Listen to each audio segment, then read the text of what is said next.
Hello, everybody. Welcome to everyone who is joining us on this call. Just know how welcome you are, specifically from wherever you are calling in from or tuning in from.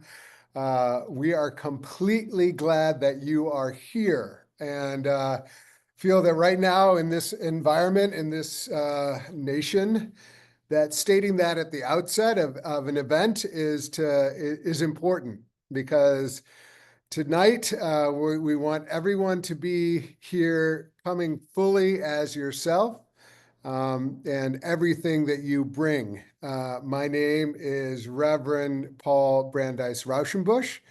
I am the president and CEO of Interfaith Alliance, and I am delighted to welcome you to this webinar, this kind of town hall on faith communities and LGBTQ life and how faith communities can, must, and will show up for LGBTQ rights fully in this time. And just to be clear, I am a Baptist minister. I am also a gay man who is married, has two children, as well as a wonderful husband. And the idea that we are absolutely rejecting is that uh, uh, religious folks, people from all different faith traditions, are different from LGBTQ folks, and that those two things are directly opposed or somehow in conflict. They absolutely are not in my life.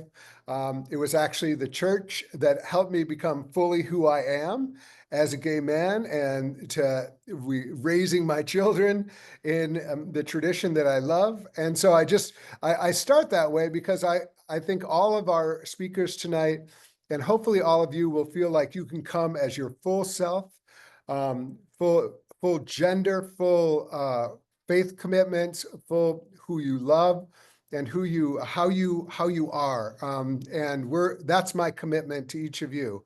We're coming together in a really challenging time. I don't need to tell you that. And there are over 600, maybe 800 anti-LGBTQ bills that are being proposed around the country.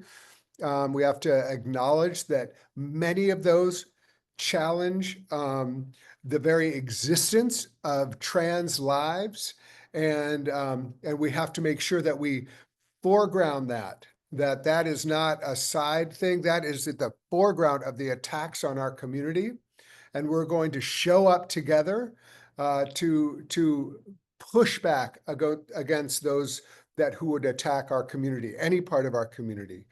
There are many bills out there that are trying to shut down our celebrations of Pride. There are efforts now to reverse the bans on conversion therapy. So young people, or not just young people, but often young people who are experiencing these psychological terror efforts to turn people away from themselves into something that someone else wants them to be. These are the bans are being overturned, and I'll say even from my own situation, as a married person, there are now 10 states that have introduced anti-gay marriage bills, and so we're aware that the future of that is in peril. But we are not without resources. We are not without despair. We are not without despair. We have a little despair, but we are not full of despair. We have hope. And part of the reason we have hope is because actually the faith community is an ally in this effort. Some people misunderstand the actual polling. The polling shows that religious folks as a whole support overwhelmingly LGBTQ equality. We have to lean into that. We are the majority. The faith community supports LGBTQ equality, and we have to be out there and insistent that our vision of morality, our vision of inclusion, our vision of welcoming and life-affirming understanding of the divine and the sacred is heard. And so with all of that preamble, I am just delighted to welcome an incredible group of speakers tonight. We have Chase Strangio from the ACLU, Tahil Sharma from the National LGBTQ Task Force, John Cohen from Keshet, and Ross Keys from Interfaith Alliance in North Dakota. Each one comes from a different vantage point. All of them have something to teach us, to show us, to share with us today. And I'm excited because, we need a boost. There's so much bad coming at us often. And tonight is not about that. We're going to hear about the challenges, but these are some incredible people who I hope you'll enjoy hearing them as much as I will. So I'm going to now just turn it over to Chase. Chase, can I invite you to join me and just let people know that Chase Strangio is from the ACLU. He's one of the most important activists within the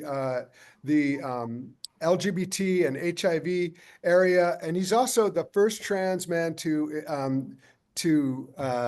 argue in front of the Supreme Court, which is just so great. And so I just admire you so much, Chase. Thank you for joining us. And the floor is yours.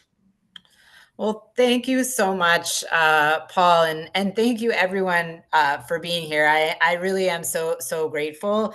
And obviously, this is a really scary time, and I believe, as Paul alluded to, that our only way through this is to be in community with each other, to be in solidarity in our resistance and our disruption of everything that is going on. So I am just very honored to be in community with all of you. So I want to start by just talking a little bit about where we are, because it's important to acknowledge that. And I am someone who believed very much that the Trump administration would be catastrophic for LGBTQ people, particularly for trans people, and was preparing myself for that reality. And yet somehow it is still worse than everything I anticipated. And what we're seeing now is this administration is both attacking individual rights and safety for so many communities, including trans communities, and then also using those attacks on individuals and on civil rights in order to destabilize our constitutional structure and our constitutional system as a whole. And so, this is from the weaponization of our policing and immigration systems to the collapse of our civil rights protections, to the deregulation of food and aviation safety, to the ending of scientific research, to using signal group chats to plan wars. It's all very, very alarming, as I know you all know. And when I want to focus specifically on the ways that trans people are particularly vulnerable in this moment and the actions we can take in defense of trans life, it is so important to note just at the outset that every single attack is intertwined, and our ability to be successful in this moment depends on our ability to fight with and for each other. And so that's just another reason why moments like this are so critical for us to gather together. And as many of you, all of you probably know, campaign spending targeting trans people in the lead up to the 2024 election exceeded $220 million. Project 2025 was fixated on trans people.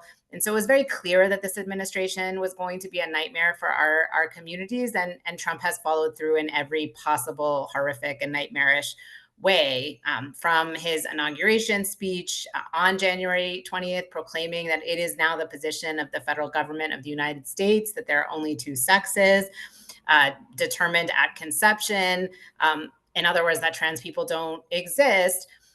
That led to then an executive order that same day codifying that position, and then followed by a series of executive orders seemingly daily attempting to instrumentalize that in so many different ways. And so then, in addition to all of the material harms that these orders and this rhetoric have caused, including, the loss of jobs, the loss of healthcare, the loss of housing and identification, this administration's decision to, in essence, situate transness as what President Trump in his day one executive order called a false claim, and to position us as inherently deceptive and dishonorable, is in essence opening the door to the widespread criminalization of trans life.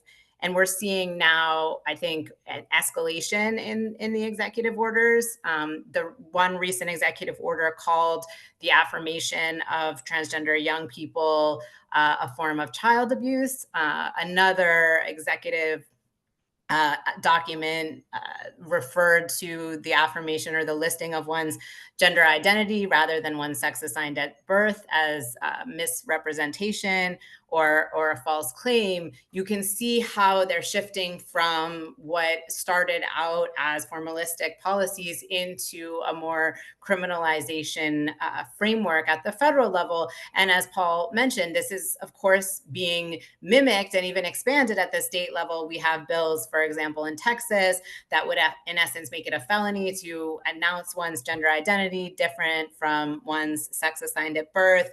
Bills in Arkansas that it would attempt to ban any support for social transition, including a gender non-conforming haircut. And so this is the sort of just breadth of what we're seeing at the state and federal and local level too. And so then when we think about how do we combat this, I think it's really important to name at least some of the reasons why this is happening. And I sort of want to name two in particular. And one is that there are, many people who are maybe some people who actually do have some deep-seated hatred of transness. But I think many more people have a fear of transness, and in particular, a fear that is a product of this deep-seated fear within themselves. And I think the fear of the freedom and even the liminality that transness represents.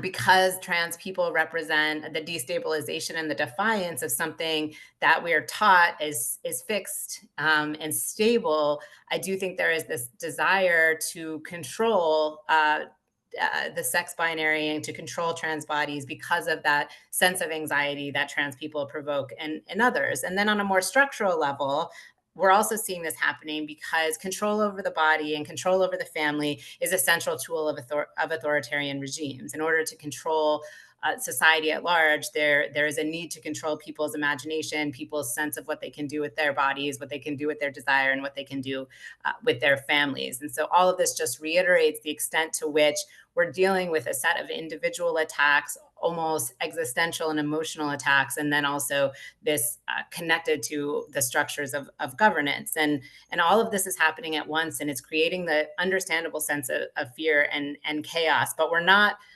alone in it, and we're not alone in our resistance. And that, I think, is the thing we have to remember every single day. And so moving forward, what can we do? I think there's sort of three things that I generally think we need to be doing at all times, and faith communities are absolutely essential in this. And the first is the single most important thing that I think we can all do right now, and this is especially important for faith communities because so much of the rhetoric can be grounded in religion that is weaponized against us, is to disrupt the narratives that transness is inherently harmful and disruptive and deceptive.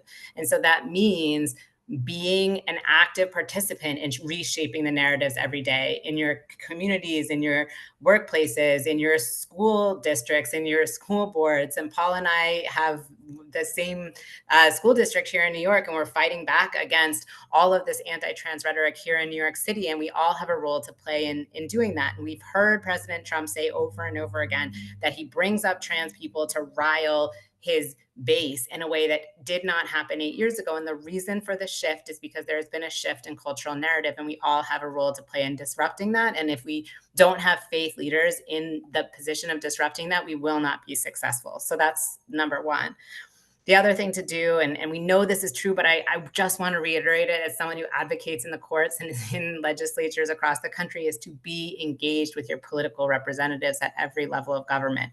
Obviously, that means at the congressional level, we need our representatives, we need our senators to hear from us, but it really also includes your school boards, your state legislative representatives, your mayors, your district attorneys. We need to be more engaged. And we need to be relentless because we need to have a meaningful opposition to what we're seeing, and we need to build power in our local and state communities. So we need people to be active, which means doing things that you think other people are doing or that you think don't need to be done. And I have to tell myself this every time there's a call to engage, because I think, oh, do I have to? Is that really useful? And the answer is yes, it is. It definitely is. And then the third thing that I say every single time is give materially to people. People are in need right now of resources and support. The government is ending people's careers, the federal government, ending research. There's hundreds of thousands of people are losing their jobs, and trans people are losing so much: healthcare, identification, the ability to move freely. And we need communities to show up and be redistributive in your impulses. Hold people in all of the ways they need to be held. And that is how we're going to get through this, because we need to be the safety net for each other. And I think that is the thing we can do every single day. And at the end of the day, I believe wholeheartedly that our goodness and our collective power will prevail. And this administration is full of people who feel power by making other people feel small. And that just is not that is not a strategy with longevity in the end. I think our love and our care for each other will be the thing that wins the day, and we just can't forget it. So thank you for joining in the fight. Thank you for being vocal, and thank you for loving and caring for each other.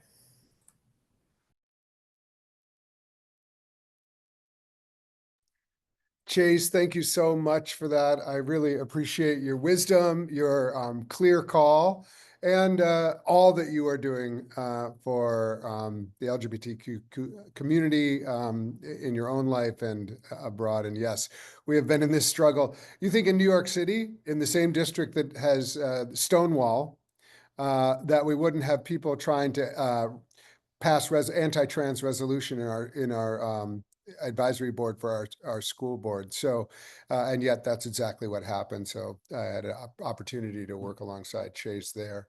I also want to take this opportunity, which I should have done at the top, to thank Trenae McDonald, who is our policy lead in LGBTQ equality and faith here at Interfaith Alliance, who has helped put this together, and also Sophia Gottnick, who's really helped us get this, all of this, the technology together. So thank you both. I should have done that at the top. It's my bad. I'm going to turn to Tahil Sharma. And welcome you, Tahil. I have known you for a long time. This is such a pleasure. Interfaith activist for years who I've worked alongside, and now who is leading the faith initiative at the LGBTQ task force. We're so glad you are joining us. Thank you so much, and look forward to your wisdom today. Thank you so much, Paul. I appreciate the opportunity, and I'm thankful to all of the folks who decided to join this call today. And I'm especially thankful in this moment to Chase, who laid out a lot of the groundwork for this conversation, to contextualize what we're up against and to really think about how we can address it. Because I'd like to start off with a story of something that I experienced recently from a trip that I took to Texas. I was in Austin during some major bills that were being considered for votes and committee hearings. And during one of the subcommittee hearings that was focused on banning trans people from allowing them to change their birth certificates, there was a trend in the room that really caught me by surprise. One was the fact that many folks used religion to be able to testify and talk about their worldviews and why it justifies them being able to discriminate against transgender people. It was very important to note that at least 3 people were in the room quoting the Bible to be able to justify the gender binary and to be able to discriminate against transgender people. But second, the presence of faith communities to respond to that was abysmal. The only community that was there testifying against the bill to protect trans people was the Unitarian Universalist community. Now, what does this frame for you? What does this make you want to ask? Where's everyone else? Well, we understand that in this moment of deep injustice, among many things that are going on for faith communities around the country, it's clear that we don't have a lot of bandwidth. And it's very clear that faith communities are trying to find their own ways to be able to survive day by day. But there's something really important to think about when we're navigating this conversation about what it means to be a community that is open and affirming. Are you open and affirming to the point where you know that LGBTQ people may exist within your denomination and your faith tradition, and they're more than welcome to worship with you, they're more than welcome to be in community with you? Or are you actually trying to create a community that makes it secure and affirming for them to live unapologetically as themselves? It's very clear historically that LGBTQ individuals and communities have existed among many traditions. There are many stories, there are many ways that they engage with mythology. There are, historical moments that actually focus on a history that goes back centuries. And unfortunately, faith communities in this day and age have often forgotten that they don't need to start from a posture of an open door invitation into your space. You have to start from a place of mercy, of compassion, and being willing to be able to be held to account for what the church has done, even if it wasn't your individual church, synagogue, mosque, temple, or faith community. I recently participated and supported some faith-based LGBTQ work at the Creating Change conference that took place in Las Vegas a couple of months ago. And I hosted what was called the Faith Institute, which is a space where LGBTQ religious and spiritual folks were able to engage in conversations about advocacy, spiritual fulfillment, and cross-movement solidarity. And one of the things that I will always remember in that space were not the people that filled the seats, which were many, but it was many of the people that accidentally entered the room thinking that they were going somewhere else and having a complete face without any sense of respect or willingness to be able to engage what's happening in the room. We have to remember that LGBTQ people in this moment are still struggling with this idea that we can find alliances and that we can find allyship from religion and spirituality, both in practice and in institution. So it's very important for us to remember that when we posture ourselves to have progressive theologies or open and affirming spaces, it actually doesn't mean much when there is still a lot of distrust out there, because your absence within the school, the town halls, within school board meetings, looking for testimonies in the House and the Senate, both at the national and the local level, means that you are not there to be able to defend the progressive traditions that you come from and to be able to defend the people that are under attack from the very same religion that you come from. And I speak from that as a Hindu and a Sikh, where I may come from progressive understandings of my own faith traditions, but know that my own faith traditions carry subtle conservative contexts that hold certain opinions about LGBTQ people. And this is true for communities across the board in this space. So I invite you to reimagine what it means to be secure and affirming for LGBTQ people in your faith spaces. How are you creating resources for them to feel like they're fulfilled as entire individuals? How are you making sure that it's not just that they fill a seat in the room during a congregational service, but that they have a roof, that they have food, that they have clothing, and that they have security once that service is over? How are you making sure that theologically your congregation is in consensus about protecting the marginalized and oppressed, not to just offer them mercy, but to equalize them, to be able to empower them and make them feel like they can be entire individuals? And how are you making sure that you're showing up in those spaces when marginalized and oppressed people cannot show up? Remember that you go in there to be able to speak for your tradition and to give it the new name, the new posture, the new narrative that it deserves, which is pluralistic, inclusive, and just. But it is also to make sure that when people of color, when Black and Indigenous people cannot show up, when LGBTQ individuals cannot show up because of their safety, and when others who cannot afford to show up because of accessibility, you are the ones that need to use your privilege, your platform, to be able to speak up for them. Learn from them, listen to them, see what their needs are, then speak up for them when you're given the permission. And then when you go back to your faith community, remember that it is about what they need, not what you think they need. This is how you're able to serve them in the best ways possible. And this is how you can make sure that your community is leading by example and not by a precedent because of because of institutional precedent of oppression and pain and fear. I'll pass it back to you, Paul.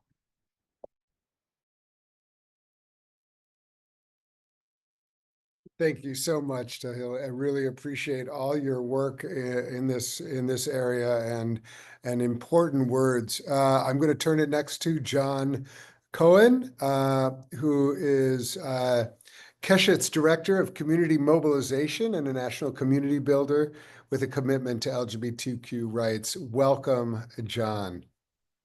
Thank you. Thank you so much. And thank you to everyone that is here and everyone in this movement. My name is John and I use he, him pronouns. I work at Keshet as the Director of Community Mobilization. A little bit that's like not in my bio. I grew up in South Florida, and growing up in South Florida is a very diverse community. I grew up Jewish and my mom's family is Mexican and my step family was from Trinidad. And so growing up in South Florida in a multi-faith, multicultural home, I didn't realize that um, I didn't realize the ways that that was not the norm for so many people. And growing up in the way that I grew up, I was just Jewish. I was never particularly observant or drawn to religion.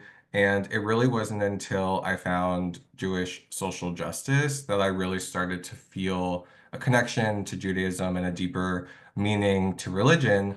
And I think that the work that Keshet does and the work that we are able to do together is an embodiment of religious values that don't just pertain to Jewish people. I think that a lot of religious values go to just the idea of loving the stranger and being a supportive community. Keshet's work, Keshet is a Jewish and LGBTQ nonprofit that functions in the United States.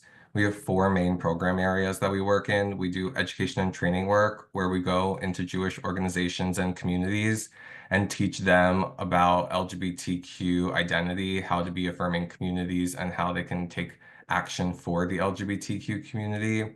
We have youth programming for queer Jewish youth ages 13 to 24, where they can have positive, affirming spaces to do leadership development. We have queer Jews of color programming for queer people that are also people of color and also Jewish to have affinity spaces and spaces to come together to learn and grow. And then the work that I'm here to talk about is our community mobilization work, where we really act as the bridge between the Jewish community and the advocacy community of the LGBTQ rights.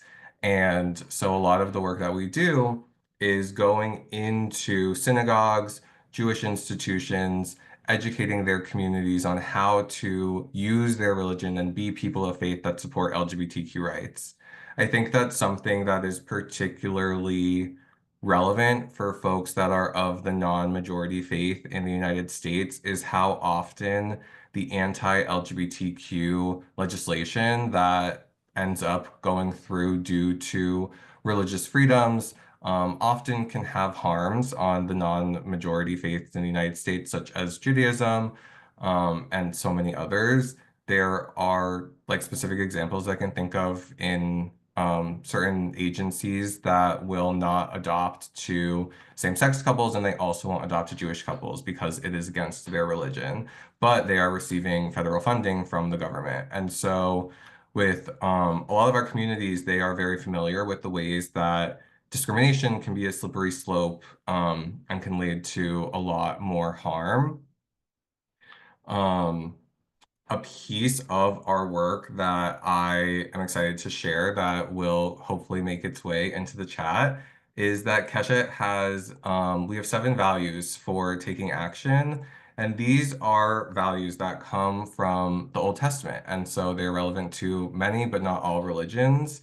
And these are just talking points. When we have gone into synagogues or Jewish organizations, one of the first things that we approach them with are shared values. And so going into communities of faith and being able to call upon shared values of faith has been really beneficial to allowing us to do that work in communities that would otherwise not necessarily bring us in.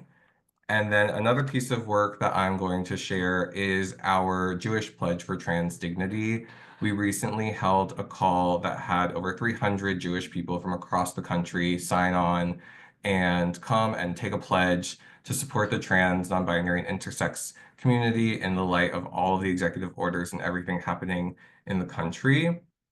And I would say that in terms of doing the work, being in coalition, showing up in relationships, I would say that our theory of change is working together and really understanding and leaning into the idea that just because you're in coalition with an organization or with a group of people does not necessarily mean that you agree or align with every single thing that that person or that organization shares. And we've had many instances of having to lean into and test those relationships due to challenging moments that are happening to everyone. Um, I think that when we think about the work and that everyone has a role to play, that there is no right way to be an advocate. There are so many opportunities to take action in any way that you can. If you're someone that can go to your state capital, I was in Tallahassee last week with a group of Jewish people talking to representatives as people of faith in support of the LGBTQ community. There's a person on my team that is in Austin, Texas right now because she was doing that in Texas today. And so that is like one definite way. Another way is to just contact your legislators on the phone, online, via email, and to talk to your community. I think that if you're someone on this call, you are probably very bought in. You believe it, you are here because you care. And I imagine that you probably know people who care either not at all or less than you. And so your role in this movement is to talk to those people.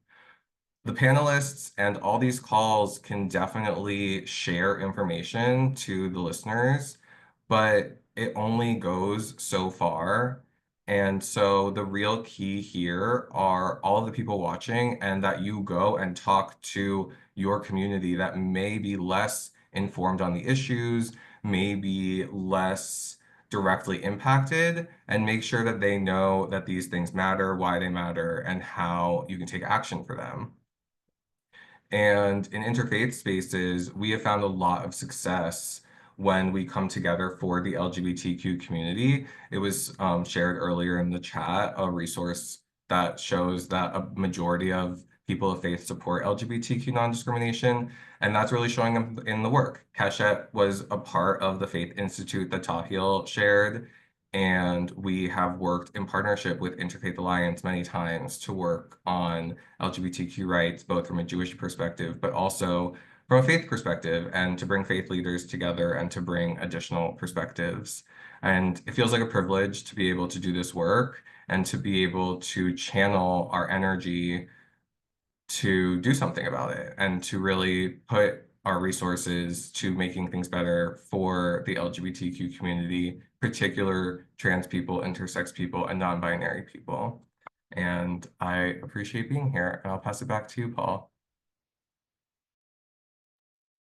Thank you so much, John, and I just appreciate your work so much. And just a reminder, many of you are already doing it.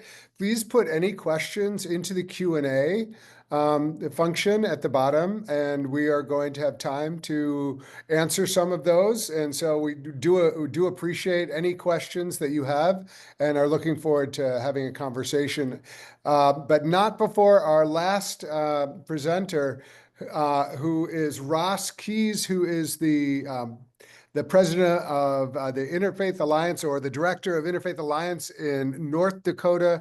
He is working on the ground in quite a rocky landscape, let me put it that way, of North Dakota. But it has been incredibly strengthening to me to see Ross's strength and the way that the religious communities have stepped up, even though they are small, but they have stepped up and have shown courage in this moment. And so, Ross, I'm so glad that you're joining us, and I'll pitch it over to you. Thank you, Paul. This is a real honor, and man, a fantastic group of speakers. I'm very glad to be a part of this. So my part of this would be kind of talking about how the faith community can reach out and create allyship in a place like North Dakota. And I'll maybe do this a little bit more from the organizing standpoint, maybe a little bit more from the politics and policy standpoint, since that's my background. So it is a little, maybe a little different lens that I'll give here. In North Dakota, the local groups have been active. North Dakota Human Rights Coalition have been active for a couple of decades. But in terms of partnership and what I think is really effective outreach and working between faith groups and the LGBTQ community, we kind of coalesced in the 2023 legislative session, where Christian nationalism and all of the things that brings with it kind of descended upon the state.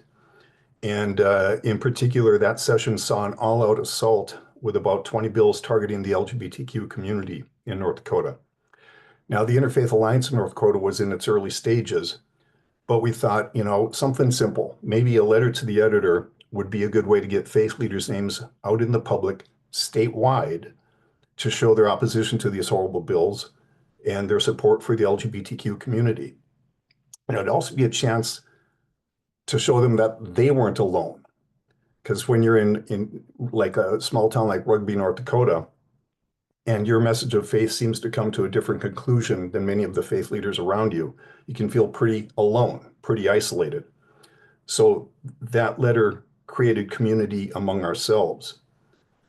And this was something new for almost all of the faith leaders involved, but that's kind of been a goal of the Interfaith Alliance of North Dakota, providing opportunities for faith leaders to engage in public policy to hopefully change hearts and minds.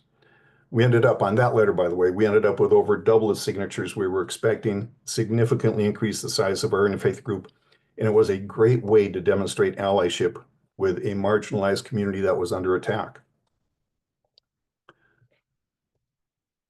So this was kind of a kickoff for a succession of meaningful efforts at outreach. But at the same time, the North Dakota Human Rights Coalition, which is kind of a sister organization to Interfaith Alliance, I'm on their board, they're on my board. We work together on things all the time. They decided to start holding weekly LGBTQ legislative work group meetings, which included numerous faith leaders from across the state. At the same time that was going on during the 2023 session and going into 2025, the Interfaith Alliance was inviting key LGBTQ activists to give legislative session updates on our monthly calls for our network of faith leaders. And so we just kind of developed a response after those attacks. We soon took that a little bit further.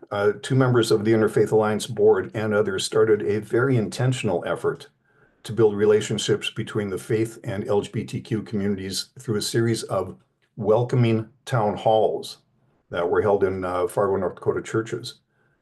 Faith leaders and LGBTQ communities were invited to listen to speakers and enjoy some fellowship time and conversation over a meal after the speakers had finished. At these, members from the LGBTQ community and especially the trans community had an opportunity to be in direct conversation with members of our faith communities. And in fact, at one of those that I was able to make it over to, Pastor Nicole Garcia, formerly with the National Task Force, spoke in person at one of those and spent several days of a Pride Week with us. We lost some key leaders to that. There was a trans pastor, a gay pastor in Fargo that moved out of state. And so we're in a process of trying to rebuild that, take it statewide under the umbrella of the Interfaith Alliance of North Dakota.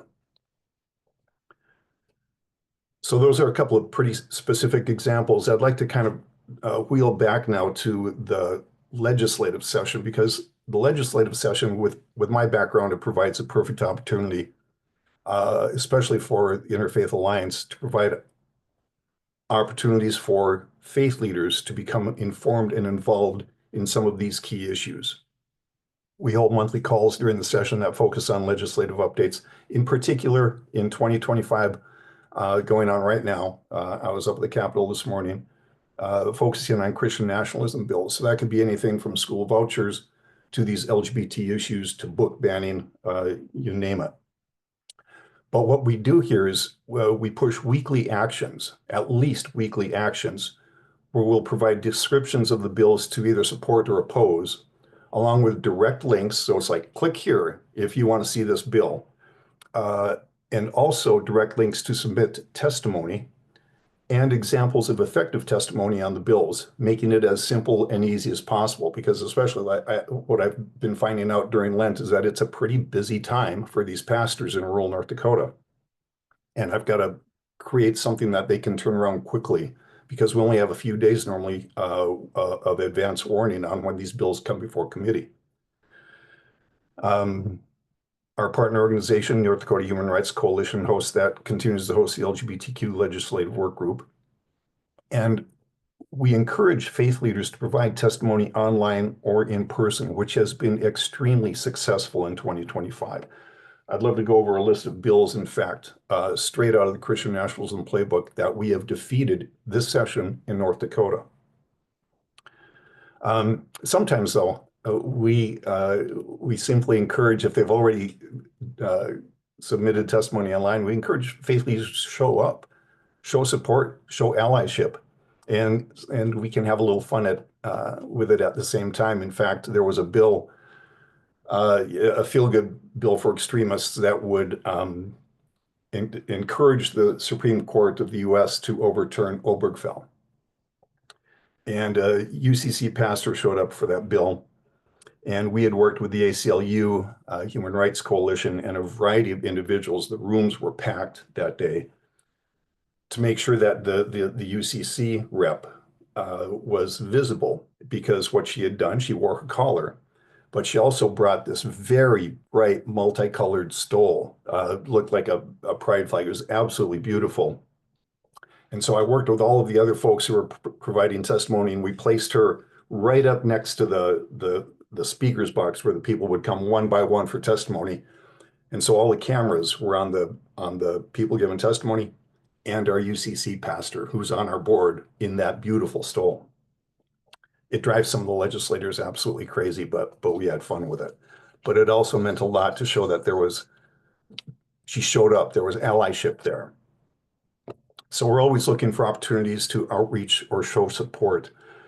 We have an annual LGBTQ summit, one of the best, most informative summits held in our state. And with my background, I've been to just about every summit in North Dakota, whether it's coal, oil, ag, you name it.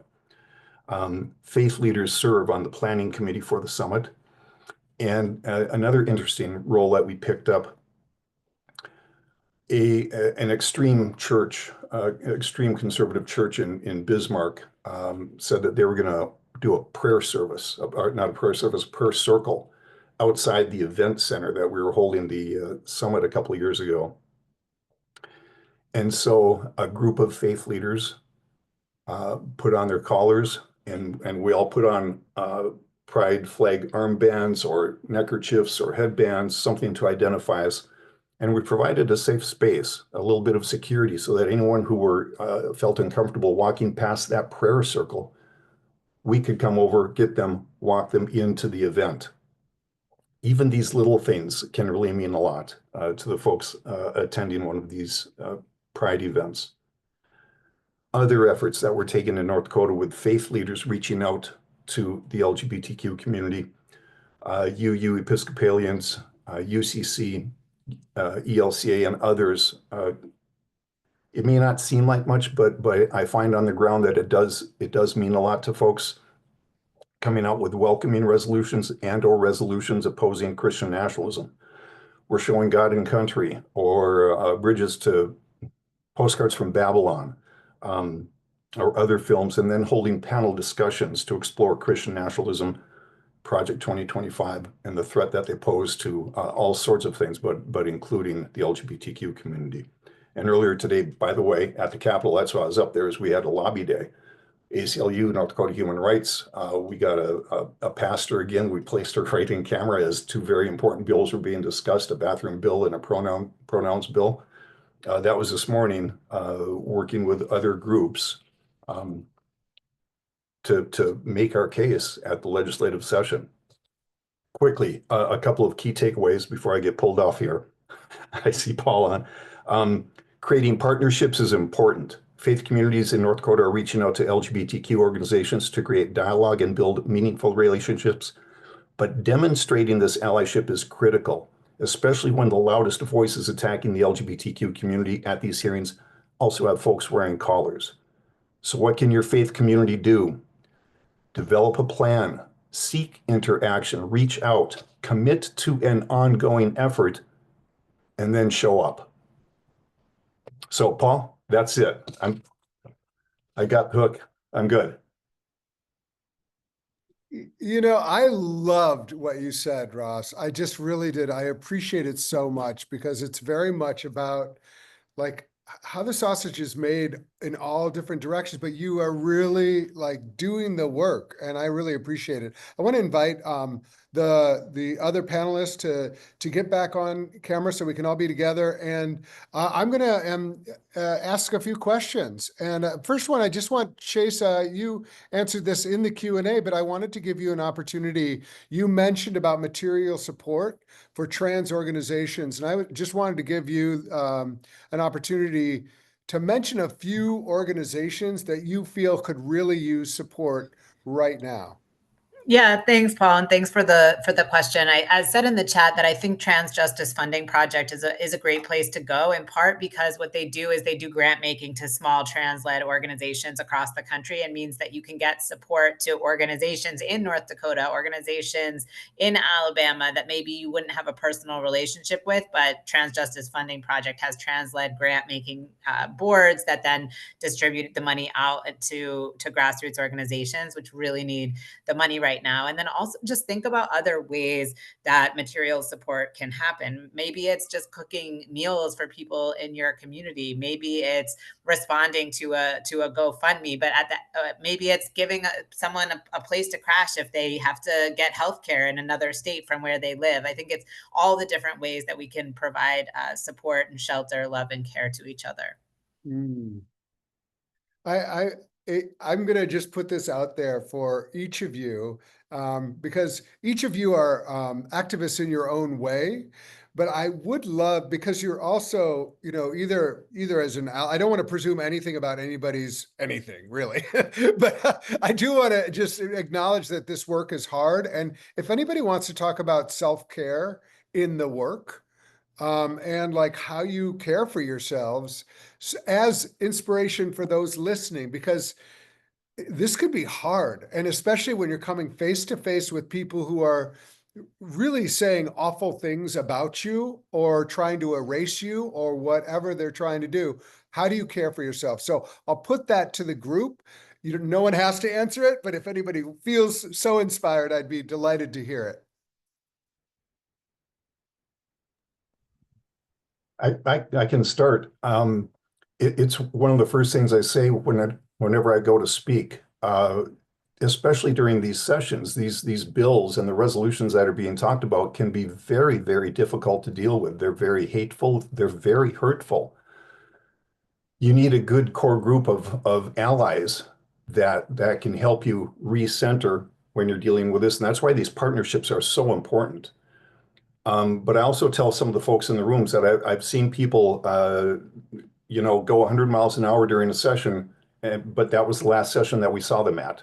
It was too much. So it's like, understand your limits, focus. If you think you can work on all the bills, you're going to watch them all pass by and not get a thing done, and you're probably going to get burnt out at the same time. So have that safe group of friends, focus, and take care of yourself. I think all of that is so great. And just one thing that I really want to add is creating and finding opportunities for joy. I live in Miami, Florida, and so often, even the last few years, people that live in California or New York or Boston have asked me, like, how can you live there? It must be so terrible all the time. And last Thursday, I was at LGBTQ Know Your Rights bingo hosted by a drag queen. And I'm going to walk in the Pride Parade in 2 weeks. And so, like, the joy in the community exists even in states that are trying to stop it. And I said that I was in Tallahassee last week, and one of my favorite things about being in Tallahassee and advocating with in person and with our partners is that there is a drag queen, a trans masculine attorney in a suit. There is a 14-year-old non-binary seventh grader with green hair, and then there's an ally, and they are a group, and it looks so funny to see. And it, to me, that is queer joy and the ways that we are so different, but find ways to come together and be together. And so I would encourage anyone in this movement to find the joy, create the joy, and try to find it wherever you can.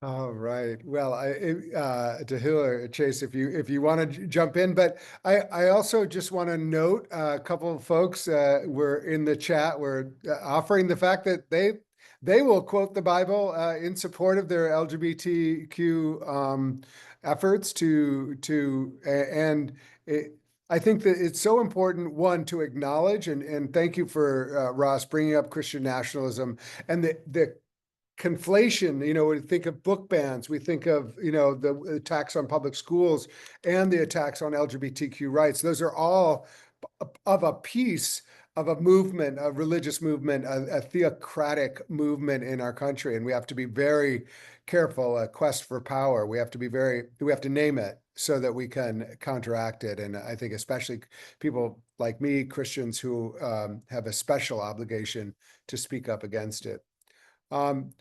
One thing I'd be interested, Chase, if you wouldn't mind, is speaking a little bit about your experience of what it meant to you to argue in front of the Supreme Court, and what it means to have someone who is trans arguing a trans case in the Supreme Court. It's historic, and I say that with all the gravitas of what that word means.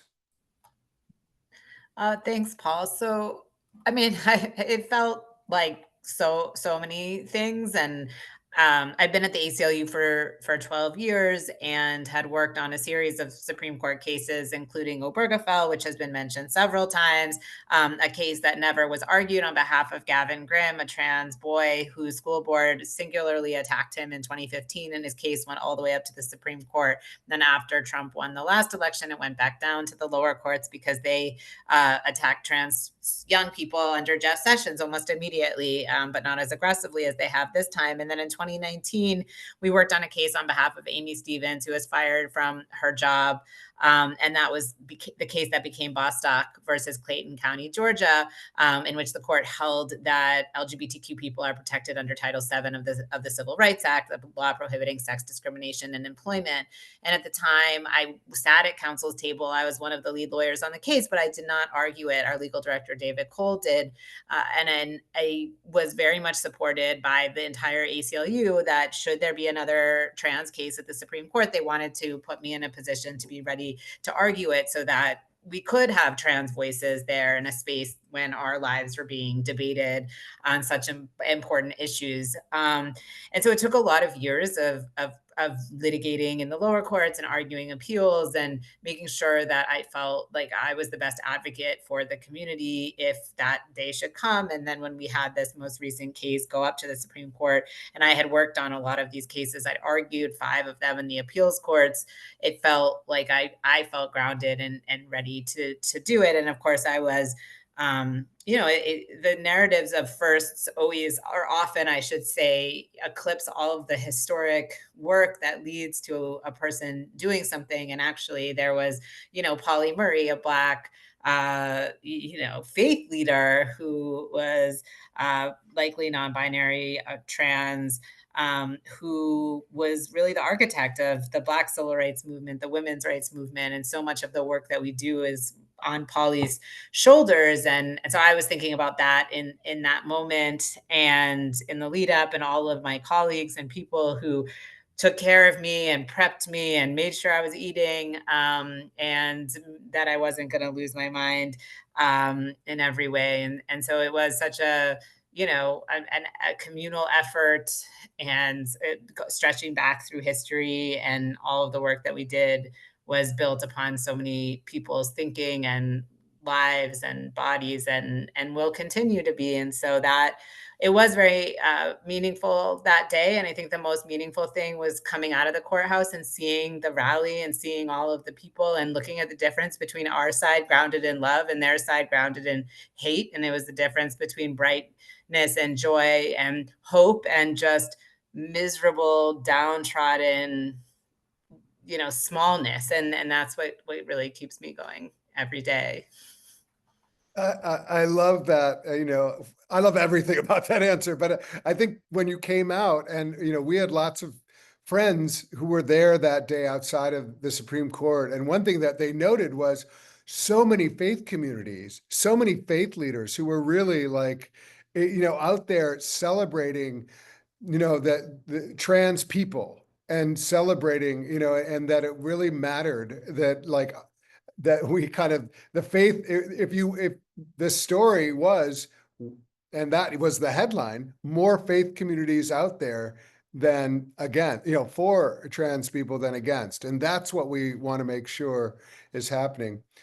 One thing that has come up, and I want to ask Tahil, that we are, it's one thing for adults to be in this movement and trying to argue. I am curious how we're also thinking about young people, and how important it is for us to remember that some people can't advocate for themselves in the same way. And especially when you have faith coming at you negatively, but what can be the power of faith coming at you positively if you're a young person?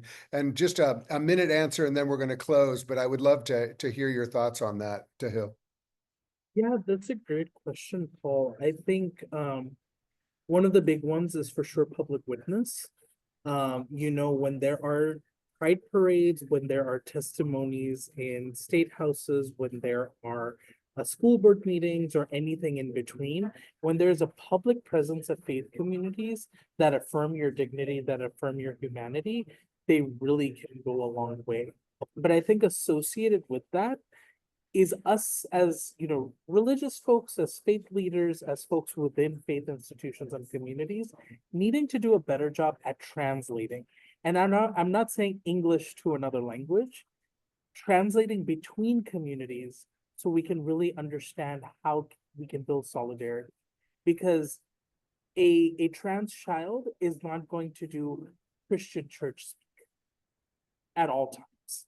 A teacher is not going to be able to speak the same language as an organizer. We need to be so clear that if we need to build solidarity, we need to make sure people are understanding that we're standing with them. Because if they don't understand because of any separations, because they assume the worst of a community that they only have a frame of the worst for, there will be no way to be able to clear the air. So they need to be aware that there is clear language that defends you. There is clear community that defends you. And we're not inviting you in to convert you either. We're reminding you that we're here for alliance building and to make sure you have protection. Yeah. I think that's such a that's a great way for us to end. I want to just end with a couple announcements. Many of us, and if you're in DC, I encourage you to join us. We will be in DC for the Trans Day of Visibility with the Christopher Street Project. I hope that people are showing up on that day. That's the 31st of March. Many of us will be here for World Pride, and if anyone on the call is coming to DC for World Pride, I know this all seems very DC focused, but it's not meant to be. But World Pride is happening, and there's going to be a lot of opportunity for us to talk about faith and LGBT rights, and there's going to be a panel on human rights and religion, and so that's an opportunity that we're looking forward. And the last is I want to announce an invitation to our next public gathering like this, the webinar. Interfaith Alliance is going to be partnering with Move On and Indivisible to have a conversation about organizing and the role of faith communities in mass mobilizations, especially in the streets. We're going to be looking at April 5th is a big call across the country to show up on the streets. Faith communities have an important role to play. We invite you, and I think it's gone into the chat, to join us on April 2nd at 8 p.m. The director of Move On will be there. The director of Indivisible will be there. The director of Kairos will be there, and many other faith leaders, as well as Interfaith Alliance. And so everyone is invited. Please join me in thanking so much our 4 guests today and for all that they do, and they brought to us tonight. So thank you all so much, and have a great night.